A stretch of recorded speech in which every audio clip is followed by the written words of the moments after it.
What's up, guys? Welcome back to the channel. I have the pleasure of having Shane Campbell on the channel. Quick story about who this guy is, because many of you probably wonder, like, how did Athlon get in my corner? Guy with the shaved head who's always in my corner. Well, a long time ago, like before I was even fighting, I went, who's the best fighter in Canada?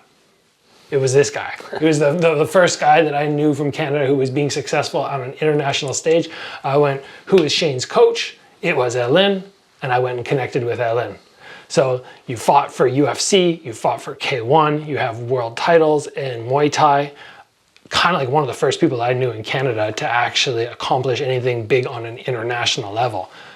Super high level. We're going to talk about a number of things today, but a big part is you just had your fight canceled, kind of last minute, stripped away. Yeah, you know, and many people ask like so many aspects about fighting, and many people are kind of, that are not in tune with the industry and fighting. They're like, oh, you can just go fight. No, there's many medicals that have to take place. You like, we have to jump through hoops, and sometimes in different commissions, depending on the state or the city or the province you're in, those regulations can be way more strict or less strict, right? You have a commission, usually with a city that governs it, or a sanctioning body, and they can also govern in another way. And so jumping through the hoops of either this commission or the sanctioning body is sometimes not the easiest. Like California, much stricter. Yeah. Wyoming, not as strict. You know? Well, aside from even just that, it's kind of like, oh, you have to find a promotion who can actually offer you a fight, and getting fights is not the easiest either. Well, that is very true. I mean, for me, I'm I was the double champ, and I just gave up one of my 155 belt. So I'm still the champ of Unified. I don't have that option. Like contractually, I'm not allowed to just go fight with anyone else, right? As a champion of a promotion, I can't go fight for somewhere else, and that just is not. There's contracts in place that don't allow it. Yeah. So we're going to talk about why his fight got canceled, because there's interesting aspects of that. But I also just kind of want to touch on emotionally how you deal with it. How do you deal with the fallout? Because you put your heart and soul into training camp. Stripped away. Yeah, especially right now at this time in my life. Like I think I'm like a 7 or 8 fight winning streak over like 6 years. Haven't lost 6 years. So there's a lot riding on this, and I just had to get shelved for a year. So this fight would have, you're only as valid as and now people become less valid within a couple months. You could have the best highlight of my life was my last KO. And after a couple months, now I fall to the bottom of the list of active fighters. As like, oh, Shane, yeah, he used to fight. Like, well, I still scrap, but just not as current. The opportunities are not as pronounced, right? So what I mean, many people out there, so many guys. I mean, you can have your fight canceled while you're wrapping your hands. You can have your fight canceled weeks before. You can have your fight canceled on weigh-in day.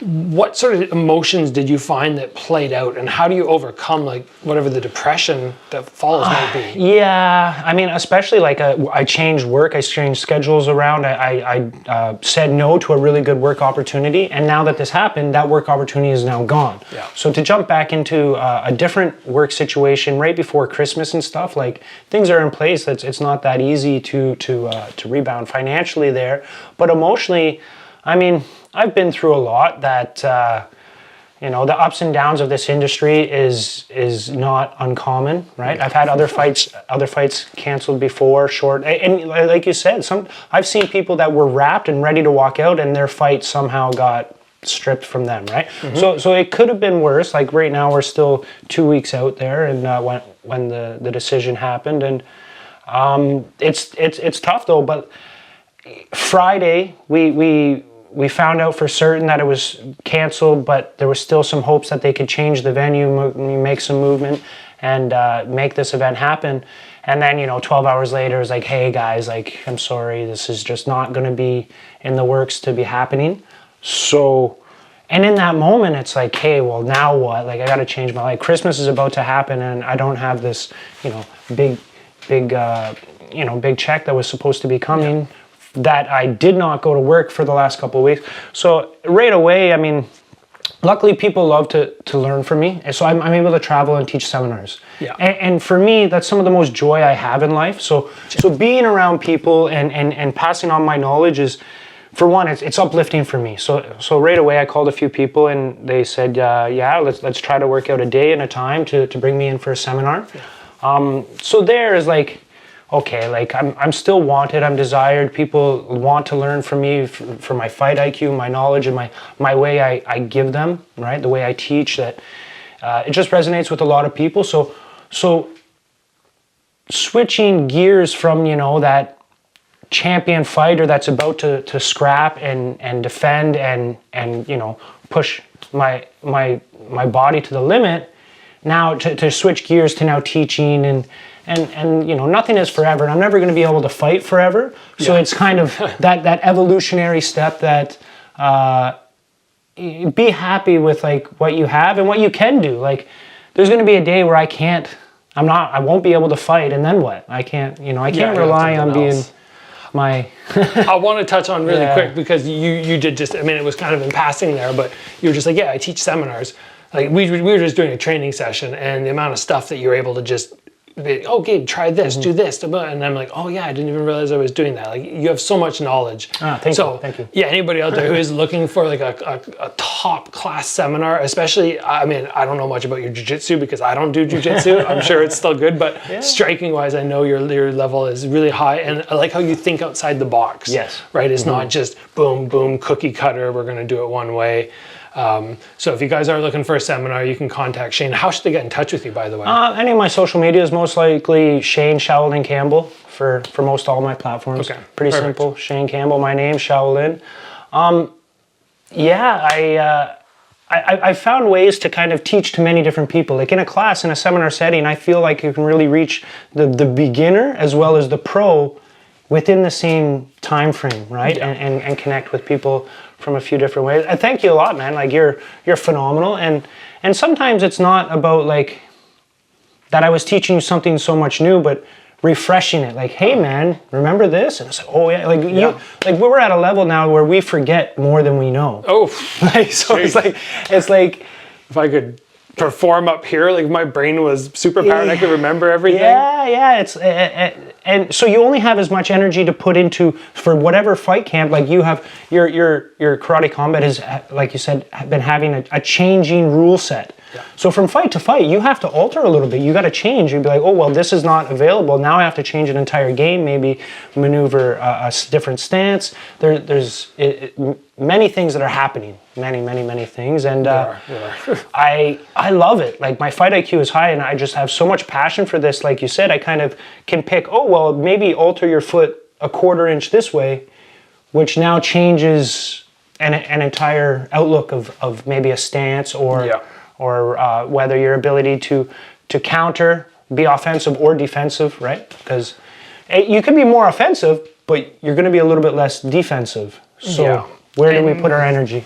You don't, not to criticize the guys out there who don't fight, but I don't feel like until you really fight, you don't understand that. Like this guy, I mean, I've had a decent number of fights for Canadian. You've easily doubled mine. You're over 100 by far, right? I think 114 now. 114, I'm at like 50. Like that's pretty unprecedented for Canadian. So the amount of experience that you get, that you learn, like the tiny little shifts and this and that just unfortunately somebody who hasn't had as many fights as him won't be able to recognize. I mean, there's good people out there who can teach you, here's a round kick, here's how to throw your round kick, but those little nitty gritty details, he's going to be able to give them to you.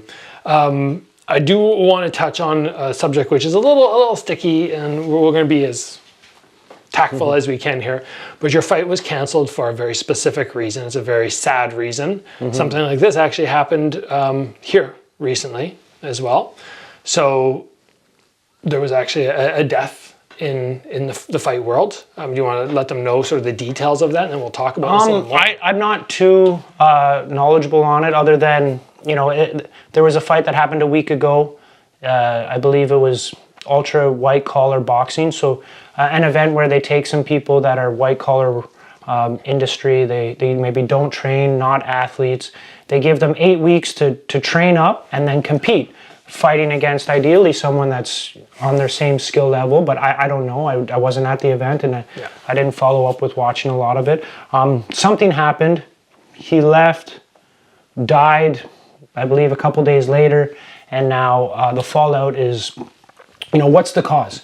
I don't know what the cause was, whether, you know, he had pre-existing conditions. Could be. Or maybe a multitude of stuff, if he just wasn't in good shape and pushed himself to a certain level, or if it was like a shot that his opponent gave him that did enough damage for this to whatever. So, it's extremely sad. It's never that, like, any time that someone, you know, loses a life is very sad. And so the fallout of this is, you know, and some investigations are happening and see where the fault lies here. And, you know, and what can I, you know, I it's sad. You know, there's not much you can say other than, okay, like, let the process happen and move forward and on to the next one. Like, I'll keep training and be ready for hopefully a fight pretty soon.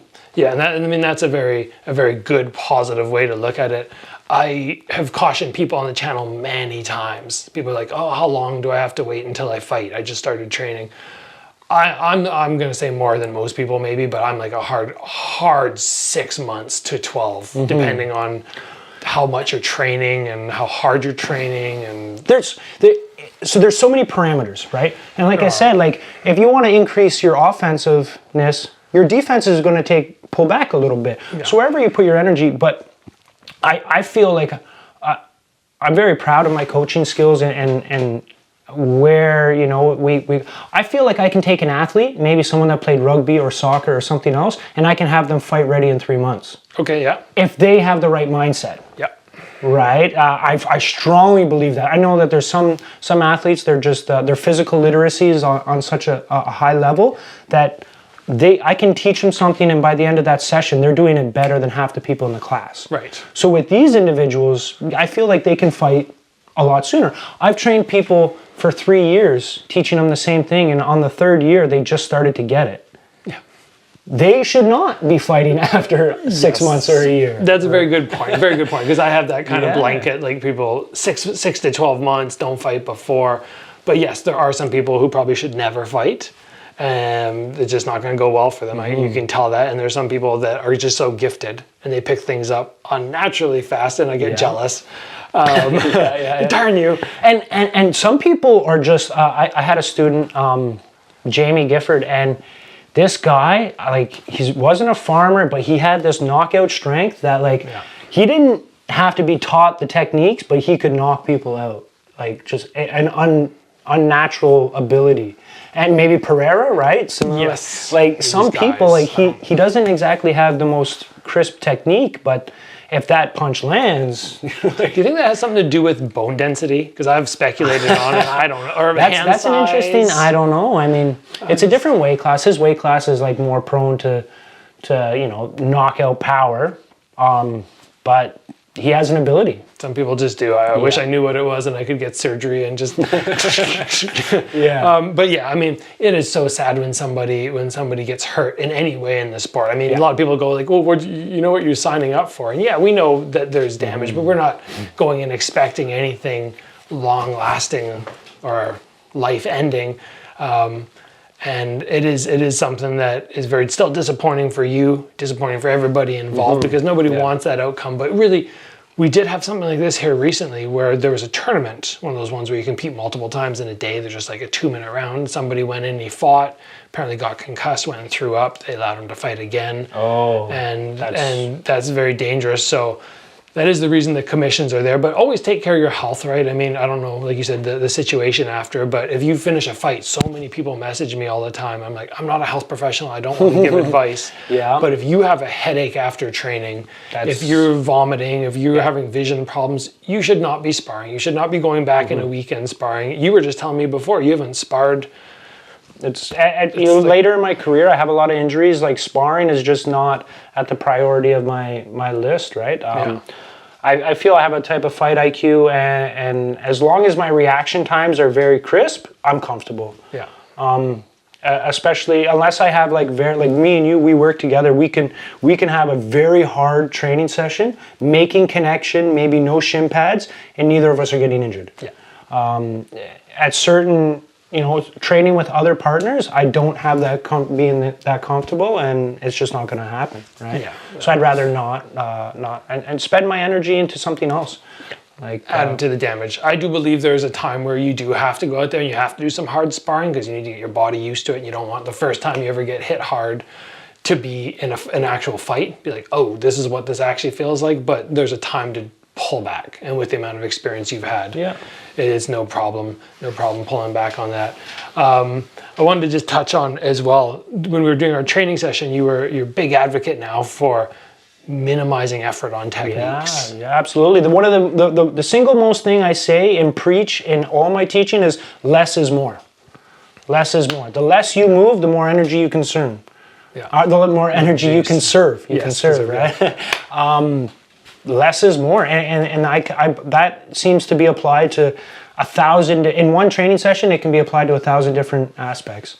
Huge on that. Yeah. Absolutely. He was just on me, for example, just like, throwing my low kick and on my rechamber, just coming a little bit wide, kind of like, oh yeah, check out my nice technique as I rechamber. He's just like, hit it, get your foot back down, reset faster. And you and your like the level you're at, you and your opponents are maybe sending 4 strikes in a second, 3 to 5 strikes in 1 second.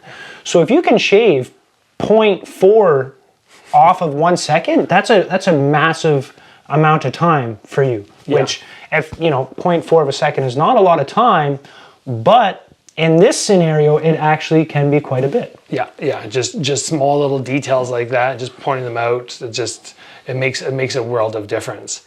I think we got through most of what we were going to chat about. Did you have anything else you wanted to touch on today? No, I mean, just be positive, stay happy. Like in time, ebbs and flows of lifetimes. Like right now, it was. I got the news Saturday, and I was like, by the evening, I kind of decided I want to head out to the island, see some, green nature, the ocean, and just get away, because otherwise I would have been sitting at home, probably depressed about this fight not happening. I'm at some of the best shape of my life. I feel like I was going to highlight this this opponent and be skyrocketed back into where I was. The last KO was one of the best KOs of my career. A head kick and then a knee to a walk-off KO. And I feel like this fight was going to go the exact same way. So that emotional drop was initially scary, actually, because similar to if we blow a knee out as an athlete, you blow a knee out, the depression that follows with that, inability to train, it has taken many fighters completely away from everything they ever wanted to do. Whether your sport was basketball or skiing or something, you blow a knee is a very common one that can take you out and you never rebound, right? And then, the 3 months of the healing time and you fall into a spiral of depression and it's tough to come out sometimes. So right away, I jumped in my car. I took a 14-hour trip from Edmonton out to Vancouver and the island here, surrounding myself with great friends. We got to train today, sit and have a great conversation. I got to train with Zuma, and there was 5-6 black belts on the mats at lunch. Just feeling these training sessions are the most important to me in life now. Enjoying 2 training sessions a day with my friends is the best thing in the world. Yeah, and many people can relate out there. So if you happen to have your fight canceled last minute, or you're going through anything, not many people are going to have that same experience that you just said. So much on the line, so much put into it. But to argue it, I guess every fight I've had is always the fight. Absolutely. Every fight is the biggest fight of my life. Yeah. So, if anybody out there, if it's your first or second fight, you're oh, it's not the same. Well, it's the fight for you. So when you have that drop, when you get that, oh man, I'm kind of bummed out. Shane's just saying, don't sit and wallow. Get out there. You gotta move. Yeah. I hit the road at 2 a.m. Saturday night. And it's well, what am I going to do? I'm going to wake up tomorrow feeling, I don't know, should I not? By the next evening, I was on the ferry heading to the island, and there's something about the ocean and the green out here that's just uplifting in general, right? Edmonton right now, we got a lot of snow. It's cold. It's brown. It's not as the connection with nature is something that really, really helped me. It always does. A walk Whenever I'm not feeling good, I go for a walk, and if that doesn't work, I go for another walk. So. Yeah. Yeah, so just staying positive. Don't get like down in this rut and just stick there and stay by yourself. Like Shane's saying, you get out there. It goes in many aspects of life. And if like the injuries are the ones for me that have always kind of made me like, oh gosh, I can't train. If I can't train, what am I going to do?